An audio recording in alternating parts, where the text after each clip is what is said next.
The Glacial Caves update has just released, and with it, 3 new Heart of the Mountain levels.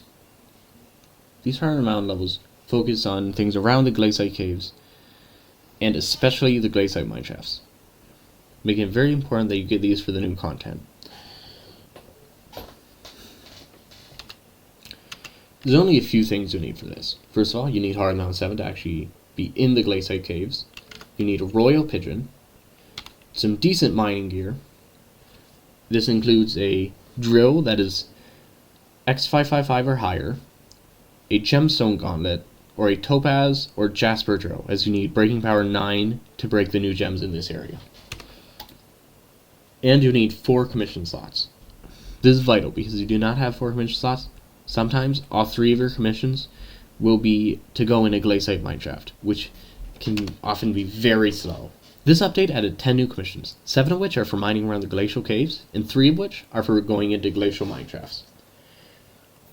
We'll be getting the majority of our XP from the 7 for mining around the glacial caves.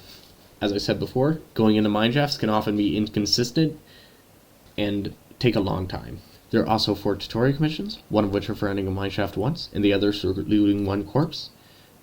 These are the 2 we care about, because before both of these are out, sometimes you can get duplicates of these commissions, and all 4 of your slots will be clogged by mineshaft commissions.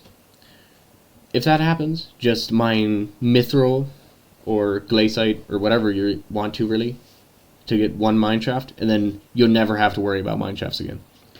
First is the 4 new gems. There's Peridot, Citrine, Onyx, and Aquamarine. Thus 3 are for mining ores that appear around the glacial caves. There's Tungsten, Umber, and Glaciite. While the ores are fairly simple and appear around the hollows, the gems only appear in 2 spots each. The place that I've found works the best for these commissions is the Glacial Lake. To get there, I go down this path, past this mineshaft, past this straightaway, over the bridge, make a left here, and you're out of the lake. The reason I choose this lake is that 3 of the 4 gemstones are very close. And the last one is right near the entrance, which we need to go to anyway to keep our cold down. The Onyx is all around the lake. The Aquamarine is just to the left of the lake, over here. Additionally, if all those gemstones are mined, there's another spot toward the back of the lake and up this hill where Aquamarine spawns. The Citrine spawns to the front of the lake and to the left here. There's not very much there, so if you go up this mineshaft, there's more up here. The main tungsten spots here are to the pathway to the Aquamarine and to the right side of the front of the lake, over here. The Umber is to the other side of the titanium we just looked at, and up the hill to the other Aquamarine spot. These do respawn quite slowly, so you will sometimes run out. If that happens, you'll just have to go look for them throughout other areas of the glacial caves. The last gem, Peridot, is one that does not appear near the glacial lake. To get there, you go down this path, take a left here, go down this straightaway, and take a right here. The Peridot will appear through this wood area. There's some here, and then there's some above this, and even more above this. The reason I chose this citrine spot is because it's right next to the entrance, which you need to go to anyway to get your warmth up, as I said before. There's also Umber and Tungsten around the Peridot spot, so you can stay near the entrance for longer. This is good because it allows you to keep your cold down more efficiently. At 25 cold, your mining speed will be 1/8 normal.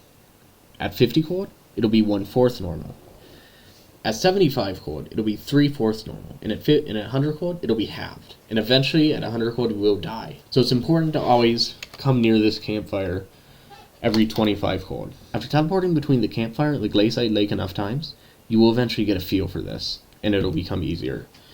And it should only take you a few seconds each time. Normally, your cold will not get above 25, because before that happens, you'll get a Peridot commission. And whenever you go near the entrance, you should always duck into the campfire before coming back to make sure your cold's always as low as possible. However, if you get over 25 cold any time, I recommend finishing the commission you were on and then going to the campfire. Next, the Heart of the Mountain tree that you'll be using for getting XP. Having mining speed and mining fortune up is fairly important. Having mining speed boost is a must. I recommend going up to Mining Madness and Sky Maw. And Efficient Miner is very important. This works on glaciite, amber, and tungsten. These are the 3 longest commissions that you'll be doing. Having mining speed and mining fortune 2 is important. I would also highly recommend powder buff. While it doesn't directly affect how much Heart of the Mountain XP you get, you need a lot of glaciite powder, and any bonus you get is important. The new Heart of the Mountain perks actually don't help to get Heart of the Mountain XP very much. The main one in tier 8 is Warm Hearted, which will allow you to stay in the caves longer before leaving. I would also recommend going for Surveyor. We're not specifically going for glaciite mineshafts. This does still help, although only a tiny bit. During the gemstone commissions, you may want to disable Efficient Miner. This is because, like with the Crystal Hollows gemstones, these gemstones are not affected by Pristine if Efficient Miner mines them. I have the maximum mining fortune, so I was able to keep this on, and it didn't affect me much. However, if you do have slightly less gear, you may want to turn this off. While getting to Heart of the Mountain 10, I ran a test for about an hour to see how much Heart of the Mountain XP I could get during it. I had also disabled Sky Mole since that's random and you cannot affect how good that is. And I was able to get about 100,000 XP an hour. This can probably be improved upon a little bit, however keep in mind that I have the best mining gear.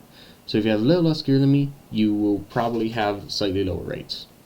During my time getting Heart of the Mountain 10, I got about 90 million coins. However, during my time getting Heart of the Mountain 10, I got about 90 million coins. However, you can expect this number to get lower as items from Lapis Corpses and the gemstones get lower with time.